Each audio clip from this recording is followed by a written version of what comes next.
The message came in at 11:47 in the evening. I was still in my scrubs. 12-hour ICU shift. I hadn't eaten since noon. I sat down on the edge of my bed in my apartment in Linden Hills, Minneapolis, and I read it. Once, twice, 3 times. The words didn't change. Honestly, I think it's karma. You've always been so selfish, Lydia. The universe has a way of catching up with people like you. My sister Celeste had sent that message the day she found out I had cancer. Not, I'm so sorry, are you okay? Not, what do you need, I'm coming. Karma. I set my phone down. I didn't cry. I was too tired to cry. I just sat there in the dark and thought, this is my family.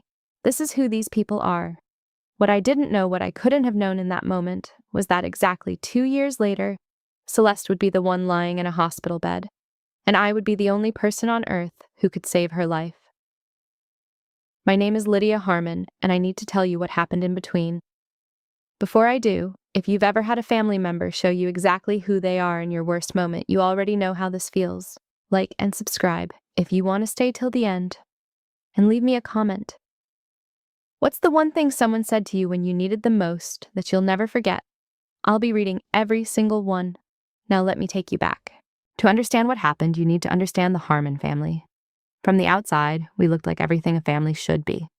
A 3-story colonial house on Lakeview Terrace, in Edina, a suburb just southwest of Minneapolis, manicured lawn, a navy blue front door with a brass knocker.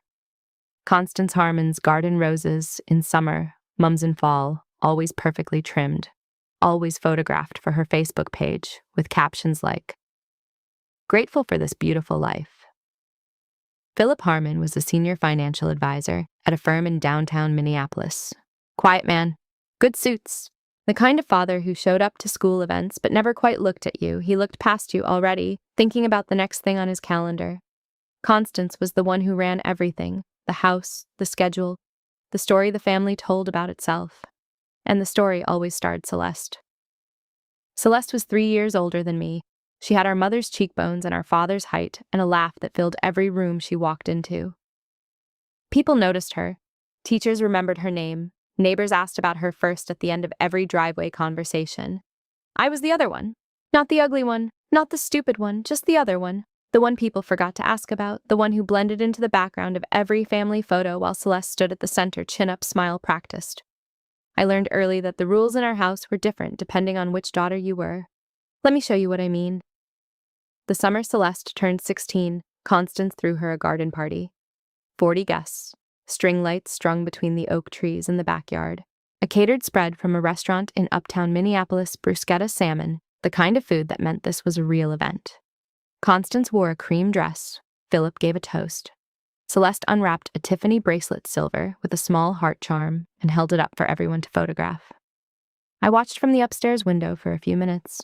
Then I went back to my room and finished my summer reading assignment. My 16th birthday fell on a Tuesday in February. Constance made spaghetti, store-bought sauce. She forgot the garlic bread she'd promised. Philip said happy birthday at dinner without looking up from his phone. Celeste didn't come downstairs until the food was already cold. She had been on a video call with her friends. She glanced at the small grocery store cake on the counter, the one with the pre-written happy birthday and blue frosting, and said, "Oh, is it today?" That was it. That was my 16th birthday. 3 weeks later, Constance bought Celeste a new laptop, $600, because as she explained at dinner, Celeste works so hard and she deserves something nice. I had a 4.0 GPA. Celeste had a 2.6. I stopped mentioning my grades after a while. There didn't seem to be much point. The pattern repeated itself so many times over the years that I stopped seeing it as injustice. I started seeing it as weather, something that simply existed. Something you dressed for and worked around and did not expect to change. When I was accepted into the nursing program at the University of Minnesota, one of the most competitive programs in the state, I told Constance over the phone. There was a pause. "That's good," she said. "Celeste is thinking about design school in Milwaukee. We're going to look at apartments this weekend." That was the end of that conversation. Celeste enrolled in a private design school in Milwaukee the following fall. Constance paid the full tuition, $68,000, over 2 years. She also paid Celeste's rent, her utilities, her monthly expenses. My nursing program cost $32,000 a year. Constance told me the family didn't have the money. I took out student loans. I worked night shifts at a 24-hour pharmacy on Nicollet Avenue 3 nights a week while carrying a full course load.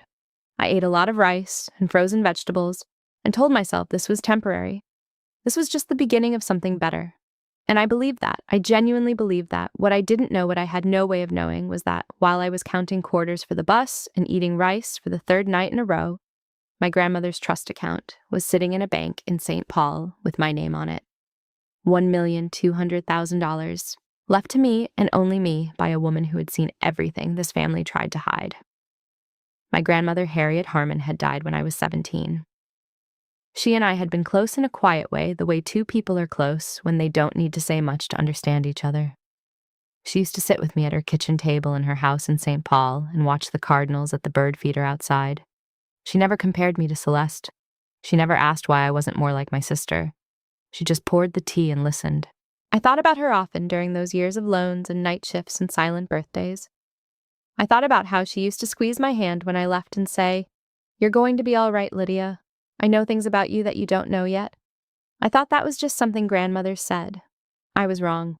But that part of the story comes later. For now, I was 22 years old, newly graduated, $64,000 in debt, and about to start my first real job as a registered nurse at Hennepin Healthcare. Celeste had dropped out of design school after 18 months. Constance never mentioned the $68,000 again. Philip said nothing, as he always said nothing. And on the night I got my first paycheck, a real paycheck, the kind with taxes taken out and a direct deposit confirmation, Constance called me, not to congratulate me. "Lydia," she said, "we need to talk about some adjustments to the family finances. Your father and I were thinking, since you're working now, you could send something home each month, just to help out." I stood in my small apartment in Linden Hills and looked out the window at the Minneapolis skyline going dark. "How much?" I asked. $2,000, she said. "A month, it's not much. Family helps family."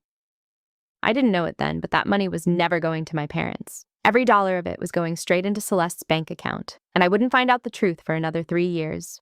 I sent the $2,000 every month for 26 months, not because I had extra. Because I didn't know how to say no to my mother. Because every time I hesitated, Constance would say something like, "I thought you understood what family means, Lydia." And the silence that followed was heavier than any argument. So I paid. I counted every dollar that went out. I made spreadsheets. I moved my grocery budget down and down until I was back to rice and frozen vegetables again, this time with a nursing salary instead of a student loan, which somehow felt worse. 26 months. $52,000 total. In those same 26 months, I bought exactly one thing for myself that wasn't a necessity. A $50 pair of running shoes from a discount athletic store on sale. I wore them until the soles split. I didn't find out about Celeste until a Tuesday evening in November, 3 years into my job at Hennepin Healthcare. I had worked a 12-hour shift. One of my patients, a man in his 50s, Mr. Adeyemi, acute respiratory failure, had turned a corner that afternoon.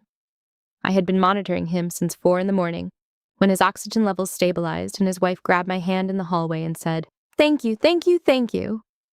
Through tears, I felt something settle in my chest that made all the exhaustion worth it. I was still carrying that feeling when I got home. I made tea. I sat down at my kitchen table, and then my phone buzzed with a notification from an online banking app, not mine, but a shared family account Constance had added me to years ago, supposedly for emergencies. Someone had forgotten to remove me. I almost didn't look. I was tired. I just wanted to finish my tea and sleep. But I looked. The transaction history loaded slowly, and then I sat very still for a long time. For 26 months, every transfer I had sent to my parents, every $2,000 labeled family support, had been moved within 48 hours into an account registered under the name Celeste R. Harmon. Not household expenses, not medical bills, not mortgage payments. Celeste. I scrolled back further. The transfers went back further than my contributions. There were deposits from Philip's account, too. Regular ones, going back years. I did the math slowly, carefully, the way I calculated medication dosages, making sure I hadn't made an error. I hadn't made an error. Over 4 years, my parents had quietly funneled approximately $140,000 into Celeste's account. while telling me there was no money for my education, while watching me take out loans and work night shifts, while calling me every few months to ask for more. I closed the app. I finished my tea. I didn't call anyone. I didn't confront anyone. I just sat with it the way you sit with a diagnosis you weren't expecting, turning it over, looking at it from different angles, waiting to feel something definitive. What I felt was not rage. Not yet. It was something quieter and more permanent, like a door closing. The following spring, I was promoted to charge nurse on the ICU floor. It was a significant step, more responsibility, more oversight, a modest salary increase. I had worked for it methodically over 3 years. My supervisor, a woman named Adrienne, called me into her office and told me she had never seen a nurse my age manage critical cases with that level of composure. I called home that evening. Force of habit, I suppose. Constance answered on the third ring. "I got promoted today," I said. "Charge nurse." There was a pause. There. The particular kind of pause I had learned to recognize over a lifetime, the one that meant she was calculating what response was appropriate. "That's nice," she said finally. "Listen, Celeste is going through something difficult right now. She and her boyfriend broke up and she's really struggling. Do you think you could send a little extra this month just to help her get back on her feet?" I held the phone very still. "How much?" I asked. "Even 500 extra would make a difference." I said I'd think about it. I hung up. I never sent the $500. It was the first time in 3 years I had refused anything. Constance didn't call back to congratulate me on the promotion. Not that day, not the next, not ever. What I didn't know in those months was that Celeste had already known about my bank transfer discovery. Constance had told her, had warned her, and Celeste's response, according to Aunt Vivian, who heard it secondhand, was, "Good. Let her figure it out. She's always thought she was better than us anyway." I only learned this later, but it explained something I had noticed and couldn't quite name. Around that time, Celeste began a quiet campaign, small things, a comment to a mutual cousin that I was difficult to be around lately, a message to my old college friend Reese, someone I had known for years, saying she was worried about me and that I had been acting erratic, a phone call to Philip in which she apparently suggested I had developed some kind of paranoia about the family. She was planting seeds, carefully, in case I decided to say something out loud. I was aware of it, but said nothing. I was still processing. I was still deciding what kind of person I was going to be about all of this. And then on a Wednesday morning in late October, I came home from a night shift to find a small envelope tucked under my apartment door. No return address, Minneapolis postmark. My name written in handwriting I didn't recognize. Inside was a single index card, 4 words in neat block letters: "Call Raymond Cole, attorney," and a phone number with a St. Paul area code. I turned the card over. Nothing on the back. I stood in my hallway in my scrubs holding this piece of paper and felt something shift beneath everything I thought I understood about my life. I set it on my kitchen counter. I made coffee. I went to sleep. When I woke up 6 hours later, the card was still there. I picked it up again. I read those 4 words again. I didn't call that day, or the next, but I kept the card. I moved it to the inside cover of the journal I kept on my nightstand, the one where I wrote down the names of patients who didn't make it, so I would remember them. I put Raymond Cole's name next to theirs. Something told me his name belonged in a place I wouldn't lose. 3 weeks later, I found out why.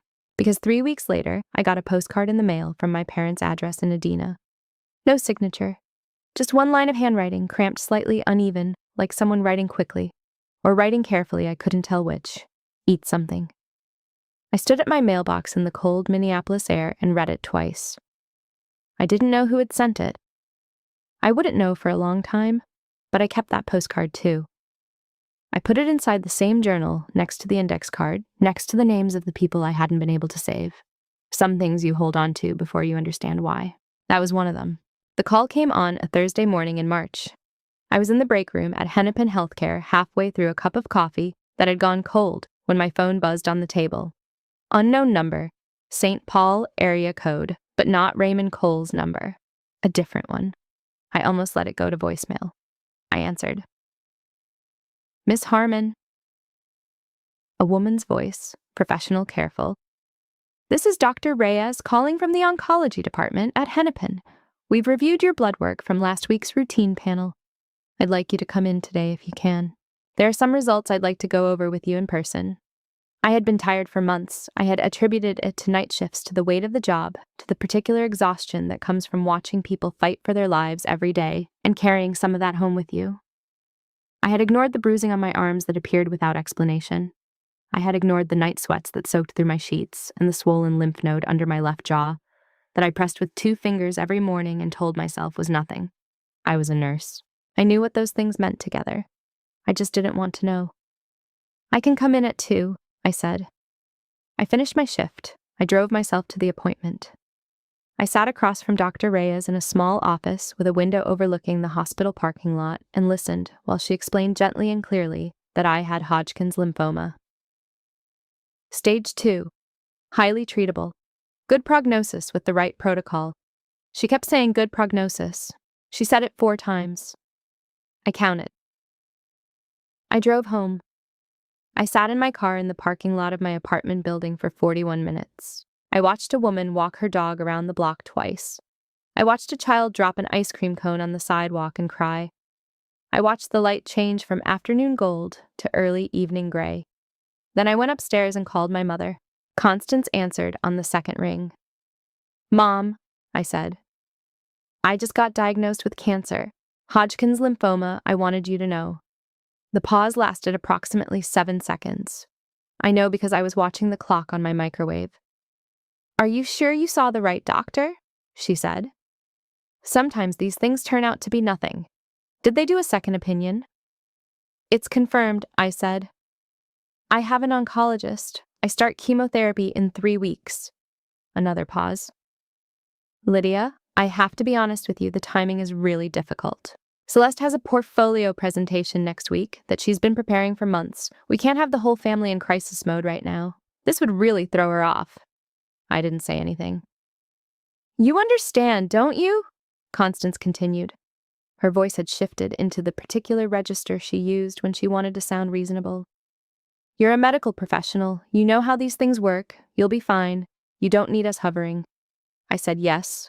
I said I understood. I said goodnight. I hung up and sat on my kitchen floor with my back against the cabinet for a long time. Later that evening, I texted Philip separately. 3 sentences. "I have cancer, starting chemo in 3 weeks. Thought you should know." He replied 40 minutes later. 2 words, "Stay strong." That was all. I turned my phone face down on the floor beside me. I didn't pick it up again until morning. The next day, I received a text from Celeste. "Honestly, I think it's karma. You've always been so selfish, Lydia. The universe has a way of catching up with people like you." I read it. I screenshot it. I saved it to a folder on my phone that I labeled simply evidence. I didn't respond. Aunt Vivian showed up at my door 9 days later. I hadn't called her. I hadn't told her. She had found out through a cousin who had overheard a phone call between Constance and Philip, a call in which apparently Constance had described my diagnosis as Lydia's latest way of making everything about herself. Aunt Vivian was my father's younger sister. She lived in Duluth, 2.5 hours north of Minneapolis. She had driven down that morning without calling ahead, which was exactly the kind of thing Aunt Vivian did. She knocked on my door at 10:30 in the morning, carrying a canvas bag with soup containers, a box of crackers, 2 novels, and a wool blanket she had knitted herself. She looked at me, standing in my doorway, thinner than I'd been shadows under my eyes, and she said simply, "I'm here." That was all she said for the first 10 minutes. She just came inside, put the soup on the stove, folded the blanket over the back of my couch, and moved around my small kitchen, like she had always known where everything was. I sat at the table and watched her, and felt something in my chest release that I hadn't known was clenched. "Your mother knows," Aunt Vivian said, her back to me, stirring the soup. "She's known since the day you called her. She told Philip that evening. She called Celeste the morning after." "I know," I said. "None of them are coming." "I know that too." She turned around then. She looked at me for a long moment, the way she always looked at me, like she was reading something other people missed. "Your grandmother loved you very specifically, Lydia," she said. "Not the way she loved the family. In a specific, intentional way. You know the difference." I nodded. I did know the difference. "There's something you need to know about what she left behind." Vivian set 2 bowls on the table and sat down across from me. "I've been waiting for the right time. I don't think waiting is doing you any favors anymore." She told me then, carefully in pieces, that Grandmother Harriet had established a trust before she died, that the trust had been set up for me specifically, that a lawyer in St. Paul had been administering it for 12 years, that the trust was substantial. I thought about the index card under my apartment door. Raymond Cole, attorney. "Did you send me that card?" I asked. Aunt Vivian shook her head slowly. "No, but I know who did." She didn't tell me who. Not that night. She said only, "When you're ready, when this is behind you. There's a lawyer named Raymond Cole in St. Paul. Your grandmother trusted him, so do I." She reached across the table and put a piece of paper in my hand. The same name, the same number, a second copy in her own handwriting this time. "Don't lose this," she said. "I already have it," I told her. Something moved across her face. Not surprise exactly, more like confirmation. "Of course you do," she said quietly. "Of course you do." Aunt Vivian drove down from Duluth every single week for the next 10 months, every Thursday without exception. She sat in the chemotherapy suite with me for 4 hours while the drugs moved through the IV line and made the room smell like chemicals and cold plastic. She brought the soup, she brought the crackers, she brought books she had already read and didn't mind reading again, so she could sit quietly without having to make conversation. She slept on my couch on the bad nights, the nights when the nausea was bad enough that I couldn't be alone. She never made it feel like sacrifice. She never made it feel like something I owed her. She just showed up, every Thursday for 10 months. Not one member of my immediate family came to Minneapolis during that time. Not Constance, not Philip, and not Celeste, who I would later learn had spent those 10 months doing something far more calculated than simply staying away. She had been making phone calls, visiting lawyers, asking questions about what happens to an unmarried woman's assets when she passes away without a will. She had already decided I wasn't going to make it, and she was making plans accordingly. 10 months after my first chemotherapy session, Dr. Reyes called me back into the same small office with the window overlooking the parking lot. She had the same careful voice, the same measured delivery. But this time, what she said was different. "Your scans are clean, Lydia. No evidence of disease. We're calling it a complete remission." I nodded. I thanked her. I shook her hand. I walked to my car. I sat in the driver's seat. I put both hands on the steering wheel and stared through the windshield, at nothing in particular, a concrete pillar, a yellow parking space line, a discarded coffee cup rolling slowly across the asphalt in the November wind. I had survived. I sat with that fact for a long time, turning it over the way you turn over something fragile, checking for cracks. I had spent 10 months learning how to be sick, learning how to manage the nausea and the fatigue and the particular loneliness of fighting something invisible inside your own body.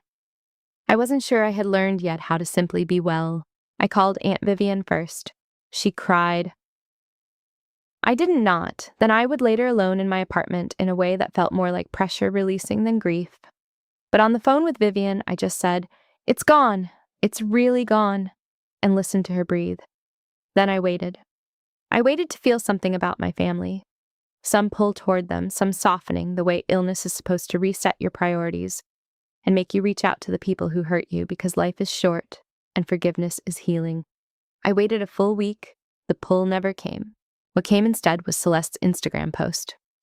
7 days after my remission confirmation, Celeste posted a photo of herself at a rooftop bar in Milwaukee. Champagne glass, gold dress, 42 people tagged. The caption read, "So grateful this stressful chapter for our family is finally over. Cheers to better days ahead." 314 likes, 61 comments. Constance had commented a heart emoji.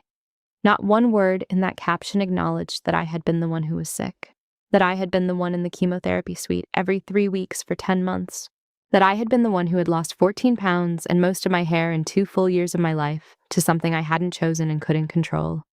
The stressful chapter for our family, as if Celeste had been the patient, as if the inconvenience of my illness had been the real hardship here. I screenshot the post. I saved it to the same folder on my phone, the one labeled evidence. It was getting full. I went back to work the following Monday. My supervisor, Adrienne, met me at the nurse's station with a cup of coffee and the kind of handshake that communicates more than words. My colleagues, the ones who had covered my shifts, who had sent cards to my apartment, who had organized a meal delivery rotation, For my worst weeks, gathered briefly in the break room, and someone had written, "Welcome back, Lydia," on the whiteboard in green marker. I stood in front of that whiteboard for a moment longer than necessary. These people colleagues I had known for 3 years, some for less, had done more for me during my illness than my own family had managed across my entire lifetime. Dr. Kai Okafor, the hematologist whose floor overlapped with mine, had stopped by my apartment twice with groceries when Aunt Vivian couldn't make the drive. He had texted me lab results in plain language so I didn't have to decode medical jargon while already exhausted. He had never made it feel like anything other than one person looking out for another. I thought about that a lot in the weeks after I returned to work. About what family actually meant in practice, about the distance between the word and the thing itself. In December, 2 weeks before Christmas, Constance called. I almost didn't answer. I stood in my kitchen holding the buzzing phone and watched my own hesitation with a kind of detached curiosity, the way you observe a patient's vital signs without judgment, just gathering data. I answered. "Lydia." Her voice was warm in the particular way it got when she wanted something.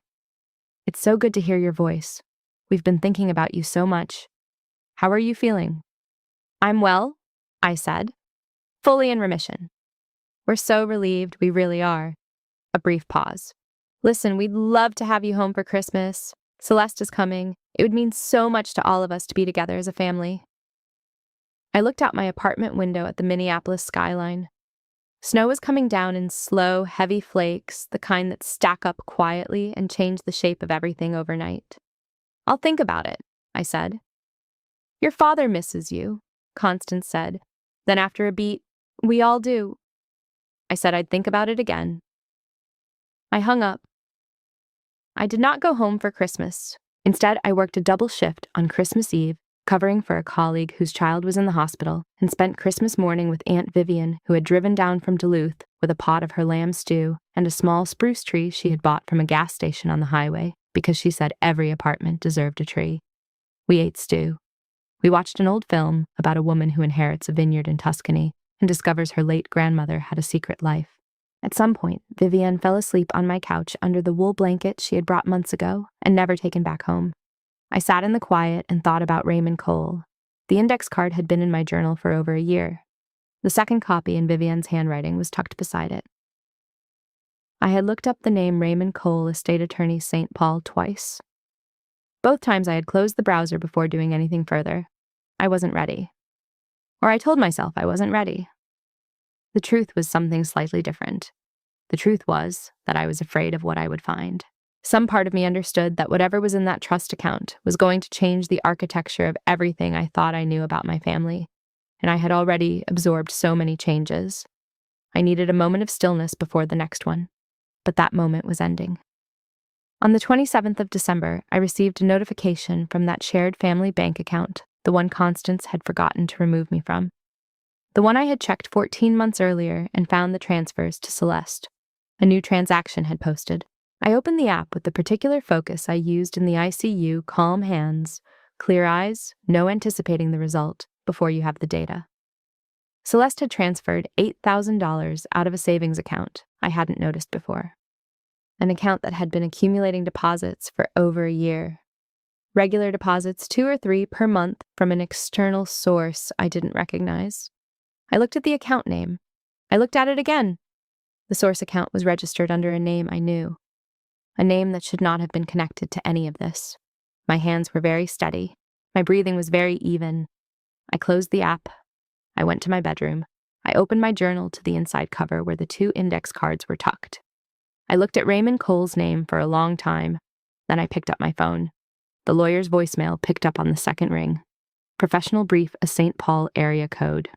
I left my name, my number, 3 words. "Please call me." I set the phone on my nightstand. I lay down on top of the covers without changing clothes, and I waited for everything to shift. Raymond Cole called back the following morning at 8:43. His voice was older than I expected, measured, the kind of voice that has delivered difficult news many times and has learned to do it without flinching, without rushing, without filling the silence with anything unnecessary. "Miss Harmon," he said. "I've been waiting for your call for 12 years. I think it's time we met in person. Are you available this week?" I said yes. I drove to St. Paul on a Thursday, my day off. Raymond Cole's office was on Summit Avenue, a wide tree-lined street of old stone buildings and Victorian houses, the kind of street that looks like it has been holding secrets comfortably for a very long time. His office was on the second floor of a gray stone building up a flight of stairs that creaked in a reassuring way. Bookshelves floor to ceiling, a desk that had been used for decades, a window looking out at bare winter trees. He was in his late 60s, I guessed. White hair, reading glasses pushed up on his forehead, a cardigan the color of oatmeal. He stood when I came in and shook my hand with both of his. "Your grandmother spoke about you often," he said. "She said you were the one who paid attention." I sat down. He opened a file that had been waiting on his desk, and then Raymond Cole told me what my mother had done. Grandmother Harriet Harmon had established a trust in the year I turned 5. She had done it quietly through Raymond Cole without telling anyone in the family. The trust contained $1,200,000, the proceeds from the sale of 2 properties she had owned independently. Assets my grandfather had never known about assets she had managed alone for 30 years, with the particular patience of a woman who understood that the only money you can protect is money no one else knows exists. The trust had one beneficiary, me, not the family. Not split between Celeste and me, not conditional on anything. Just me. My name, my social security number. A letter from Harriet in the file dated the year she died, that began, "I am leaving this to Lydia because she is the only one who will use it to build something real." Raymond Cole had contacted my mother when Harriet died. He had explained the trust. He had requested my presence at the reading. Constance had told him I was not available. Then she had presented Raymond Cole with a document, a signed letter of renunciation, relinquishing my claim to the trust. The signature was mine. The handwriting was close. The notarization was dated 2 weeks after Harriet's funeral, a period during which I had been 17 years old, in my junior year of high school, completely unaware that any of this existed. I had not signed that document. Raymond Cole had known it at the time. The signature was imperfect, close, but not right. He had flagged his concerns to the appropriate authorities. The case had stalled. Constance had produced witnesses. The investigation had gone nowhere, as these things sometimes go nowhere when one party has resources and patience, and the other party, me, didn't know the investigation existed. So Raymond Cole had waited. He had administered the trust, quietly keeping it intact, collecting interest, updating the account annually, writing my name in his files every year as the rightful beneficiary. He had tried twice more to reach me directly. Both times his letters had been intercepted, he believed, though could not prove, by Constance. The index card under my apartment door. That had been Raymond Cole himself, finally after 12 years of waiting, taking a different approach. "I apologize it took this long," he said. I should have been more persistent. I looked at the file on his desk, at the number on the trust statement. 12 years of compounding interest on $1,200,000, carefully managed by a man who had spent over a decade keeping faith with a dead woman's wishes. The current value of the trust was $1,740,000. I sat with that number for a moment. Then I asked Raymond Cole what we needed to do next. I drove home from St. Paul in the kind of focused silence I recognized from the ICU. The silence after a critical decision has been made, and the only thing left is execution. No room for emotion yet. Emotion comes later after the patient is stable.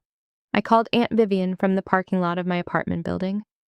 I told her everything Raymond Cole had told me. She was quiet for a long time. "I knew about the trust," she said finally. "Harriet told me the year before she died.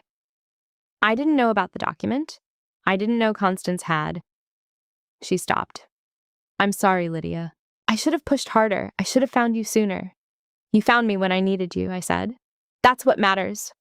We stayed on the phone for another 20 minutes without saying much. Sometimes that's what support looks like, just breathing in the same direction as someone else. After I hung up, I sat in my car for a while longer. I thought about the $52,000 I had sent home over 26 months, the student loans I was still paying, the split soles on the running shoes I had worn for 2 years because I couldn't justify replacing them, the nights I had eaten rice and calculated my grocery budget down to the dollar while my grandmother's money sat in a trust account on Summit Avenue, growing quietly, waiting for me to find it. I thought about Celeste's Instagram post, "Stressful chapter for our family." The champagne glass, the gold dress, the heart emoji from Constance in the comments. Something cracked open inside me. Not loudly, more like the way ice cracks in spring, a sound that means something structural has finally let go. I went upstairs. I made coffee. I opened my laptop and began researching estate litigation attorneys in Minneapolis. I had been sitting at my kitchen table for approximately 2 hours when my phone rang. Celeste's name on the screen. I almost didn't answer. My hand hovered over the phone for 4 full seconds. I answered. Her voice was different from any version I had heard before. The confidence was gone. The studied carelessness she always carried like a second skin had dissolved into something raw and unsteady. She had clearly been crying, or was still crying and was trying to hide it, and failing. Lydia, a breath.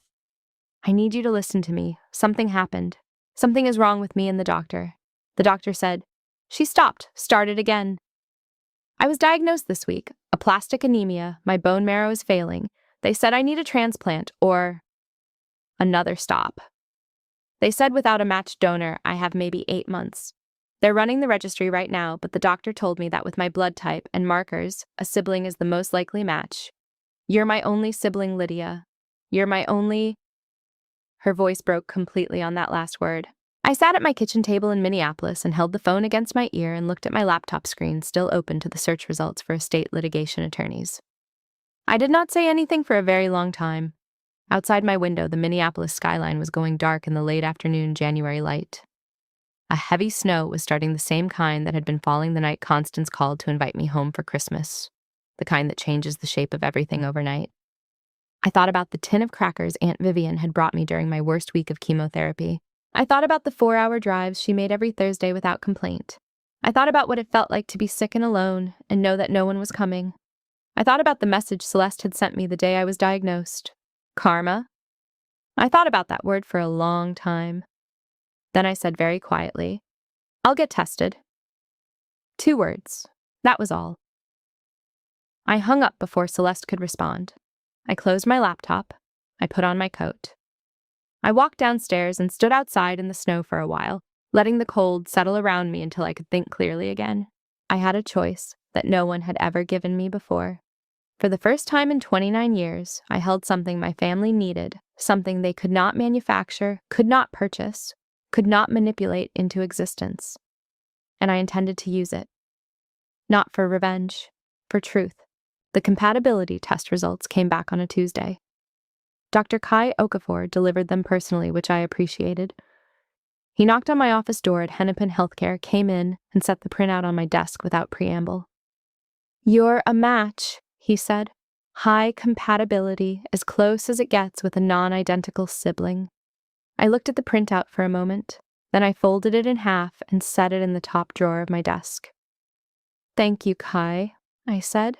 He looked at me carefully, the way he always looked at things, with the particular attention of someone who notices what other people edit out. How are you doing with all of this? I'm fine, I said. And then, because it was Kai and he would know the difference, I added, I know what I'm going to do. I just need to do some other things first. He nodded once. He didn't ask what the other things were. That was one of the things I valued most about him. He understood the difference between support and intrusion. He left. I opened the drawer. I looked at the folded printout one more time. Then I picked up my phone and called Raymond Cole. The lawsuit was filed in Multnomah, in Hennepin County District Court, on a Friday morning in February, 6 weeks after my meeting with Raymond Cole on Summit Avenue. The filing cited fraudulent misrepresentation, forgery of a legal document, and breach of fiduciary duty. Raymond Cole had spent those 6 weeks assembling what he called, in his measured way, a substantial evidentiary record. 12 years of meticulous documentation, bank statements, the original trust instrument, Harriet's handwritten letter, a forensic handwriting analysis commissioned years earlier at Raymond Cole's own expense, comparing my grandmother's notarized signature on the renunciation document against verified samples of my handwriting from school records. The analysis had concluded with a 91% confidence level that the signature on the renunciation document was not mine. Raymond Cole had been sitting on that report for 9 years. I kept hoping, he told me, that your mother would come to her senses, that she would do the right thing voluntarily. He paused. I waited too long. You waited until I was ready, I said. That's different. He looked at me over his reading glasses for a moment, then he nodded very slightly and returned to the paperwork. The 6 months that followed were the most methodical of my life. I worked my shifts at Hennepin Healthcare. I sat in Raymond Cole's office on Summit Avenue every other Thursday afternoon. I reviewed documents, signed affidavits, answered questions about my whereabouts and activities during the period in question. I learned more about estate law than I had ever expected to know. I kept a separate notebook, distinct from my patient journal, where I wrote down dates, amounts, account numbers, the names of witnesses Raymond Cole had identified. I did not tell Constance or Philip about the lawsuit. I did not tell Celeste either. Celeste had called 3 more times after our initial conversation. Each call followed the same pattern, her voice cycling through pleading, then frustration, then a performance of vulnerability that I recognized from childhood as the register she used when she wanted something and wasn't getting it fast enough. The 3rd call ended with her saying, "I don't understand why you're making this so difficult. I could die, Lydia. Do you understand that I could actually die?" I said, "I understand. I'll be in touch." I hung up. I wrote the date and time of the call in my notebook. In April, I was promoted again. Not a title change this time, a program. Hennepin Healthcare was expanding its ICU nursing education initiative, a mentorship program for new graduate nurses entering critical care. Adrienne had recommended me to lead it. The position came with a salary increase, a reduced patient load, and the opportunity to build something from the ground up. I accepted without hesitation. I spent my evenings that spring developing the curriculum. Evidence-based protocols, communication frameworks, the particular skill harder to teach than any clinical procedure of being present with a patient and their family during the worst moments of their lives, without losing yourself in the process. I thought about my grandmother while I wrote those sections, about how she had sat with me at her kitchen table in St. Paul without needing to fix anything, without needing to explain anything, just present. Just there, I tried to translate that quality into language that could be taught. I don't know if I succeeded entirely, but I tried. In May, I moved. Not far still in Minneapolis, still in the Linden Hills neighborhood I had come to love with its tree-lined streets and the small lake visible from the end of my block in winter when the leaves were down. But I moved from my small 1-bedroom apartment to a 2-bedroom unit 2 floors up in the same building. The 2nd bedroom became my home office, bookshelves, a desk by the window, a small couch for Aunt Vivian, who still drove down from Duluth regularly and still brought soup and had still not reclaimed the wool blanket from my living room. I bought a proper desk chair. I bought a coffee maker that worked reliably. I bought a new pair of running shoes, full price, from an actual running store, properly fitted by someone who measured my gait. These were small things. I was aware they were small things. But after years of making myself smaller and smaller, of trimming every comfort down to its barest minimum, of telling myself that wanting things was a luxury I couldn't justify, these small things felt significant. They felt like evidence of something. Evidence that I was still here, that I had survived, that I intended to keep going. In June, Raymond Cole called me on a Wednesday afternoon. "The deposition has been scheduled," he said. "August 14th, Hennepin County District Court. Your mother has retained an attorney." "I assumed she would," I said. "Her attorney has indicated they plan to argue that the renunciation document was signed voluntarily and that you were of sufficient age and understanding at 17 to make that determination." He paused. "They will attempt to discredit the handwriting analysis." "Let them try," I said. Raymond Cole was quiet for a moment. "Lydia, I want you to be prepared. Your mother is going to say things in that room. About you, about your relationship with your grandmother, about your character. It may be difficult to hear." "I work in an ICU," I said. "I have held the hands of people who were actively dying and maintained clinical composure. I think I can manage a deposition." Another brief pause. Then, and I could hear the smile in it. "Yes, I believe you can." On the evening of July 3rd, the night before a long weekend, I was sitting on my couch with Chester, my cat, a gray tabby I had adopted 2 years earlier, who had been my most consistent companion through chemotherapy and litigation alike, when my phone showed a notification, a wire transfer confirmation.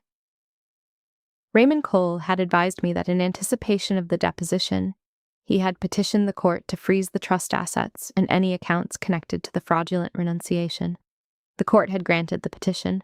Effective immediately, Constance Harmon no longer had access to any funds connected to the Harriet Harmon estate. I read the notification twice. Chester climbed onto my lap, turned in a circle, and settled. I put my hand on his back and felt him purring. Outside, someone in the neighborhood was setting off early fireworks, small ones, the kind that crack and scatter in brief bursts of light.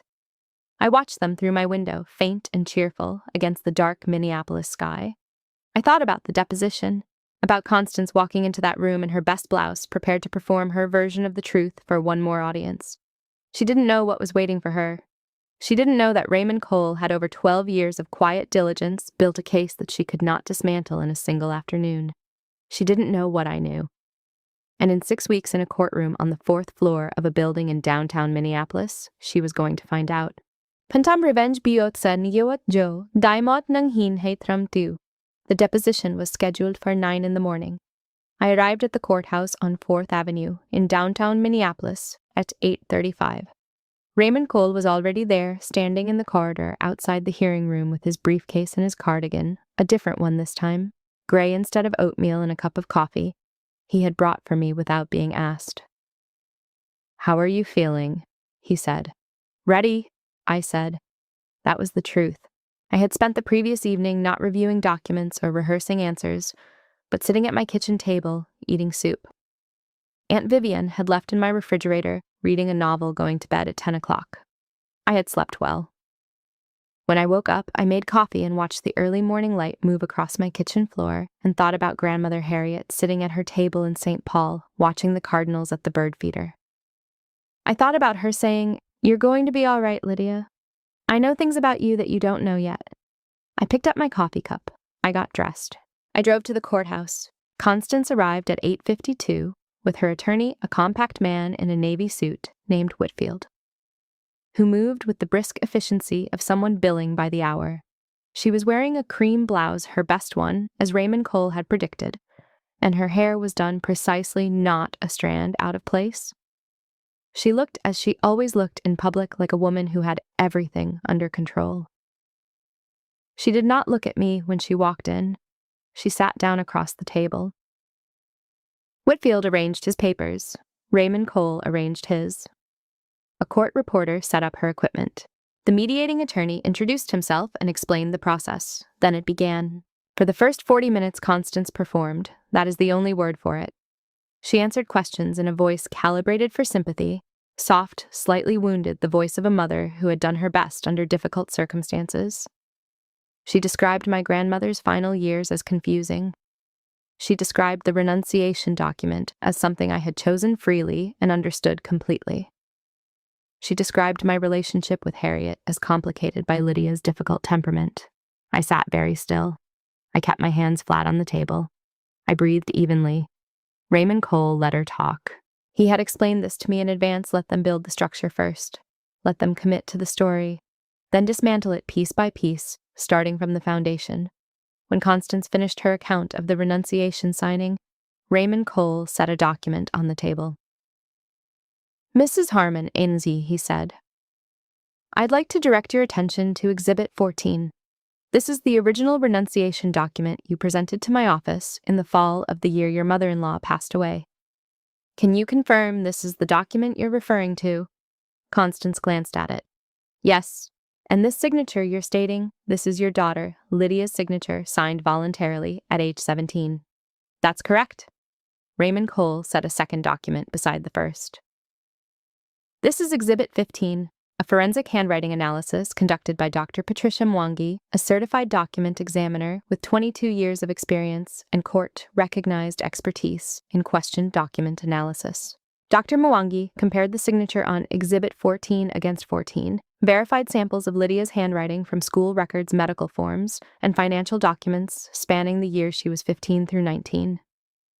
Whitfield shifted in his seat. Raymond Cole continued unhurried. Dr. Mwangi's conclusion, reached with a 91% confidence interval, is that the signature on Exhibit 14 was not produced by Lydia Harmon. He paused. The analysis further notes 3 specific letter formations, the capital L, the lowercase d, and the terminal y that are inconsistent across all verified samples, but appear consistently in your own handwriting, Mrs. Harmon, as documented in Exhibit 16. The room was very quiet. Constance's attorney leaned toward her and said something in a low voice. Constance did not respond to him. She was looking at the documents on the table. Her cream blouse was very still. She had stopped breathing in the visible way she had been breathing before that measured, controlled rise and fall she had maintained for 40 minutes. Raymond Cole set a third document on the table. Exhibit 17, he said. Bank records from the Harriet Harmon estate account for the period spanning 12 years following the fraudulent renunciation. These records document 143 individual withdrawals totaling $1,080,000, cross-referenced with Exhibit 18 transfer records from a secondary account registered to Celeste R. Harmon. They show that approximately $860,000 of those withdrawals were directed into your daughter Celeste's account over the same period. He set down one more document, his last one. And Exhibit 19, a transfer record from 4 months ago. $8,000 moved from that same secondary account sourced from a fund registered under the name of the Harriet Harmon estate. This transfer occurred while the estate remained, according to your own legal representation, a matter of active probate. Whitfield set down his pen. Constance looked up from the documents for the first time since Exhibit 15 had been placed on the table. She looked at me. I looked back at her. I did not look away. The session broke for recess at 11:15. I went to the corridor and stood by the window that looked out over 4th Avenue. The Minneapolis skyline was sharp and bright in the August heat. Below, people moved along the sidewalks in the ordinary rhythm of a Thursday morning, coffee cups, briefcases, a woman walking a small dog, a delivery truck idling at the curb. Raymond Cole came and stood beside me. "She's going to settle," he said quietly. "I know," I said. "Whitfield will approach us before the end of the day. They'll want to avoid the criminal referral." I nodded. I had anticipated this. A civil settlement was one thing. A referral to the Hennepin County Attorney's Office for criminal fraud was another one that Constance's carefully maintained public image could not survive. "What do you want, Lydia?" Raymond Cole asked. Not as a legal question, as a genuine one. I thought about it for a moment. "Full restitution," I said. "The trust value plus interest as calculated. A signed acknowledgement of what she did, not a settlement agreement with a non-disclosure clause, an actual acknowledgement, and the criminal referral proceeds regardless." Raymond Cole looked at me over his glasses. "The last part will be difficult for her." "I know," I said. "That's not why I'm asking for it." "Why then?" I looked out at the skyline for a moment. "Because my grandmother kept faith with the truth for 12 years, I said. "She built something real and put my name on it and trusted that it would find me. The least I can do is make sure there's a record somewhere that says what actually happened." Raymond Cole was quiet. Then he said simply, "Harriet would have agreed with that." Whitfield approached us at 2:17 in the afternoon. By 4 o'clock the terms had been agreed in principle. Full restitution, $1,740,000, to be transferred to my account within 30 days. A written acknowledgement of fraudulent conduct signed by Constance Harmon and witness to be filed with the court record. The criminal referral would proceed on its own timeline, independent of the civil settlement. Constance signed the acknowledgement at 4:45. She did not look at me when she signed it. She did not look at me when she and Whitfield gathered their papers and walked to the elevator. The cream blouse was slightly wrinkled now, the precision of the morning dissolved into something that looked more like what it actually was. The elevator doors closed. Raymond Cole and I stood in the corridor. "Well?" he said. "Well," I said. He extended his hand. I shook it. "Your grandmother," he said, "was a very wise woman." "Yes," I said. "She was." 3 days after the deposition, Celeste's doctor called me directly. His voice was careful, professional, the voice of someone who had delivered this kind of news before and understood that the person on the other end of the line needed facts, not softening. "Miss Harmon," he said, "your sister's condition is deteriorating more quickly than we anticipated. The window for a successful transplant is narrowing. You remain the only confirmed compatible donor on the registry. I want to be straightforward with you. There isn't much time." I thanked him. I hung up. I sat with that information for exactly 24 hours. Not because I didn't know what I was going to do. I had known in some quiet, fundamental part of myself since the moment I said I'll get tested on that January evening, with the snow coming down outside my window. I sat with it for 24 hours because I needed to be certain, completely, unambiguously certain that what I was about to do was coming from the right place inside me. Not from obligation, not from fear, not from the lifetime habit of giving my family what they needed at the cost of what I needed. From choice, clean and deliberate and entirely my own. When the 24 hours were up, I called Celeste's doctor back. "I'm ready to proceed," I said. "But there are conditions. I need to speak to my sister directly before we schedule anything, in person." "Of course," he said. "And I need her to understand," I said, "that what I'm about to do has nothing to do with who she's been to me. It has everything to do with who I am." He was quiet for a moment. "I'll let her know," he said. I hung up. I opened my journal to the inside cover. The index card was still there. Raymond Cole's name. The St. Paul phone number, the 4 block-letter words that had started everything. I turned to a fresh page. At the top, I wrote the date. Below it, I wrote 2 words. It's time.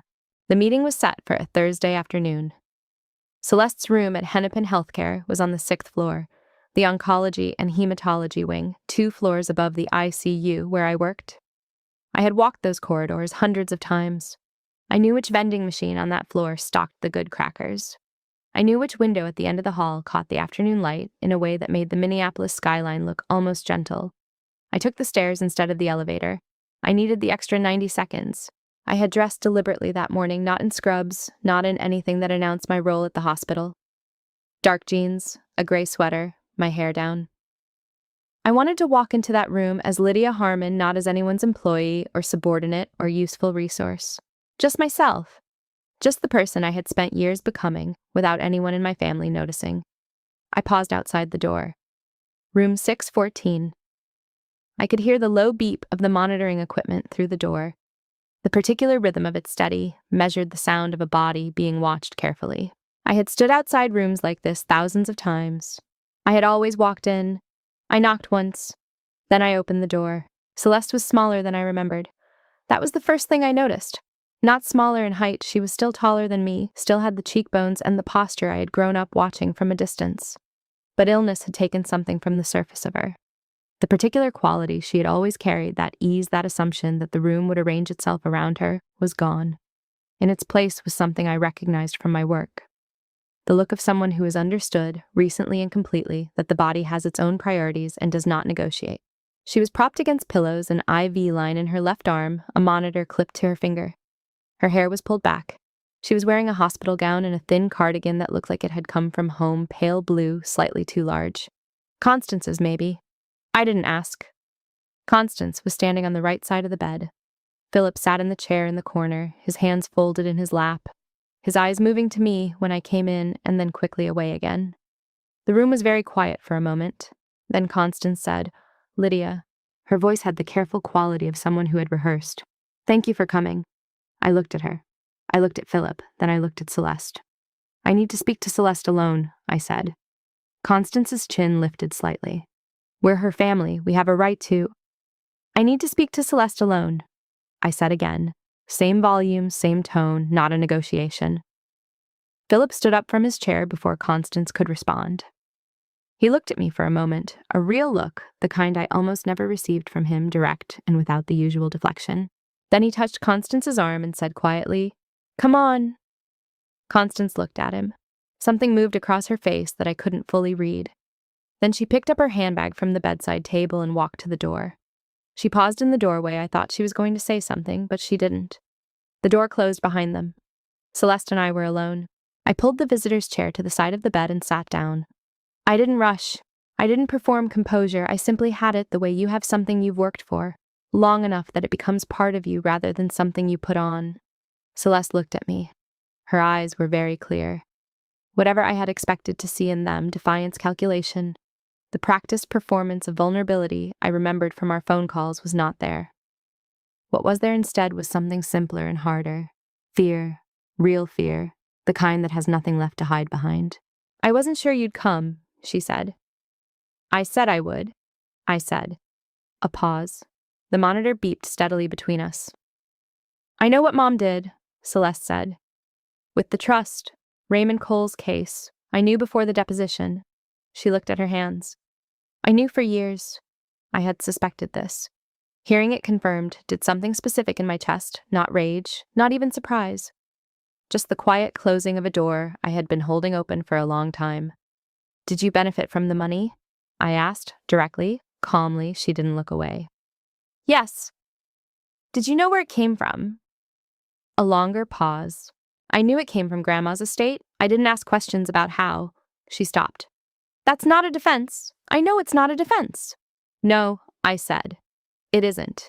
Silence. I found out about your diagnosis 2 days before you called me, I said. Dr. Okafor told me as a professional courtesy that a family member of mine was a patient here.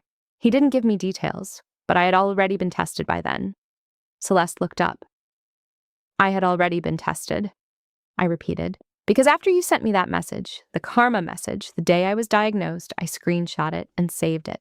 And I thought, if this person ever needs something only I can give, I want to know what I'm going to do before the moment arrives. I didn't want to make that decision under pressure. I paused, so I made it early. She was very still. I'm going to proceed with the donation, I said. I've already spoken to the transplant team. We're scheduling the harvest procedure for next week. Something moved across Celeste's face. Relief so profound it looked almost like pain. But first, I said, I need 3 things from you. I set them out plainly. No drama, no theatrics. Just 3 conditions, stated clearly, the way I stated a care plan to a patient. This is what we're doing. This is why. This is what happens next. The first condition, Celeste would sign a document acknowledging that she had known about the trust funds sourced from Harriet's estate and had accepted the transfers without objection. Not for the court. Raymond Cole's case was already settled. For the record. For truth. Celeste nodded slowly. Okay. The second condition, Celeste would record a formal apology, not a text message, not a phone call, not something that could be paraphrased later. A recorded statement witnessed that acknowledged specifically what she had said and done, and the years of harm it had caused. I would keep the recording. I would never publish it or share it without cause, but I would keep it. Celeste was quiet for a longer moment. Then she said, What do you want me to say? The truth, I said. Whatever the truth actually is. I'm not writing the script. She looked at her hands again, then back at me. I can do that. The third condition after the procedure was complete and her recovery was underway, she would not contact me. Not immediately, not for a minimum of 1 year. If after that year she chose to reach out, I would consider it. But the decision would be mine alone. No calls through our parents, no messages through mutual family, no social media.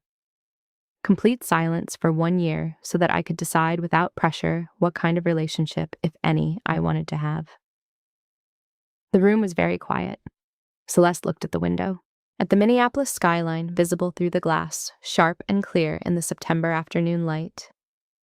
You're really not doing this because you forgive me, she said, not accusatory, almost wondering. No, I said. I'm doing this because of who I am, not because of who you've been. She turned back to me. Her eyes were wet, but she wasn't crying.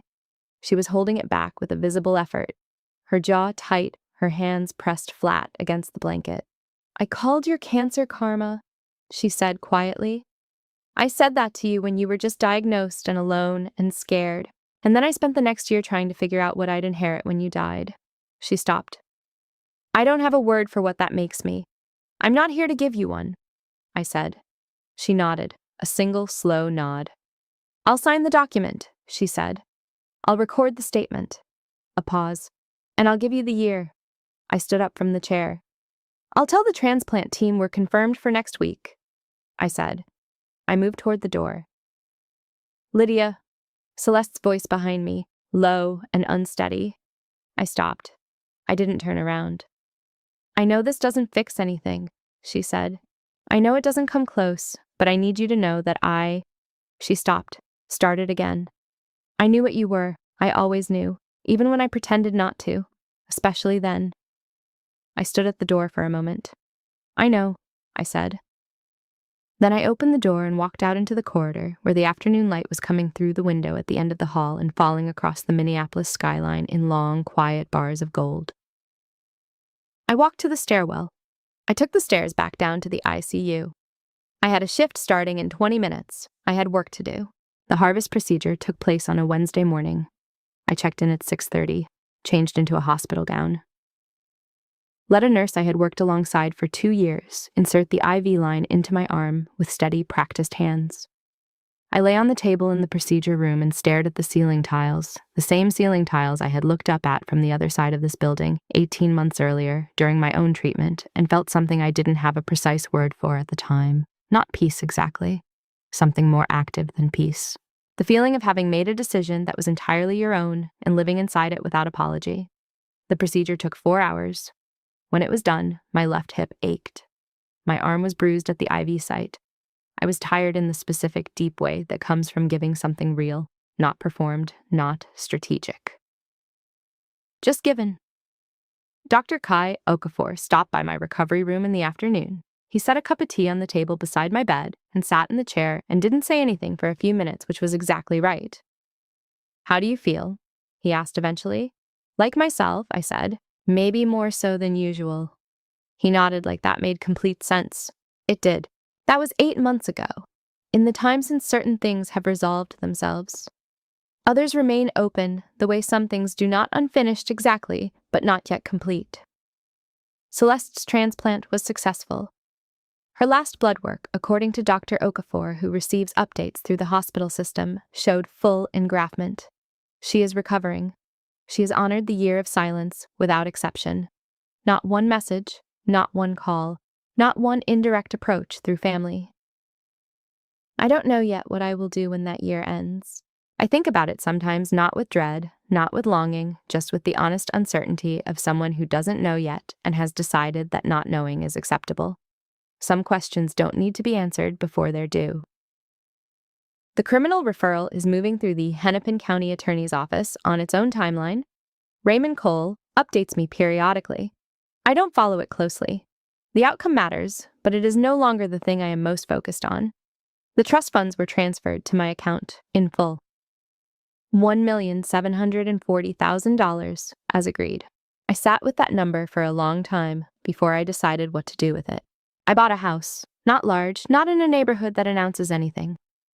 A craftsman bungalow in St. Paul, 12 minutes from Raymond Cole's office on Summit Avenue, 7 minutes from the house where Grandmother Harriet had lived and watched the cardinals at the bird feeder. 3 bedrooms, a kitchen with good light, a backyard with an old oak tree that drops acorns on the roof in October in a way that sounds, Aunt Vivian says, like someone knocking to be let in. Aunt Vivian has a room there, the 2nd bedroom with a window that faces the backyard. She drives down from Duluth most weekends now. She brought her bird feeder, a wooden one she built herself, and installed it outside the kitchen window in October. The cardinals found it within a week. I stood at the kitchen window the first morning I saw one and thought about Harriet, about sitting at her table in this same city 20 years ago, watching birds I didn't have names for yet, and feeling without understanding why that I was safe. I understood why now.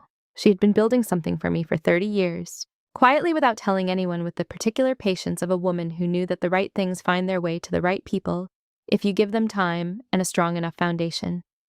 I had the foundation now I intended to build. The nursing education program at Hennepin Healthcare launched in January. 14 nurses in the first cohort, all new graduates, all entering critical care, all carrying the particular combination of idealism and terror that I remembered from my own first year. I met with them as a group on the first day and told them 2 things I wish someone had told me. The first, the work will ask more of you than you expect, and you will give it, and that is right and good and will cost you something real. Know the cost in advance. Budget for it honestly. Ask for help when the account runs low. The second, the patients remember kindness more than competence. Aim for both. But if you ever have to choose in a given moment, choose kindness. Competence can be corrected. And unkindness in someone's worst hour stays with them. I thought about Constance when I said that second part, about the 7-second pause when I called her from the oncologist's office. About the timing is really difficult. I said it anyway, maybe especially because of her. Philip's letter arrived in February. A real letter, handwritten in an envelope with a St. Paul postmark, addressed in his slightly cramped handwriting that I recognized from birthday cards, that had arrived without fail every year, even through everything, even when nothing else did. It was short. One paragraph. No explanation, no justification, no request for anything. Lydia, I am sorry I never stood up for you. Not once in all the years it mattered. You deserved better than what we gave you. I know this letter doesn't fix that. I'm not sending it because I think it fixes anything. I'm sending it because you deserve to have it in writing from me that I know what I failed to do. I hope you're well. I think about the postcard sometimes. I wasn't sure you'd know it was from me. I read it twice. I folded it carefully and put it in the drawer of my desk in the office with the window overlooking the backyard. Not in the folder labeled evidence, not in the patient journal. In a different drawer, one I hadn't used for anything yet.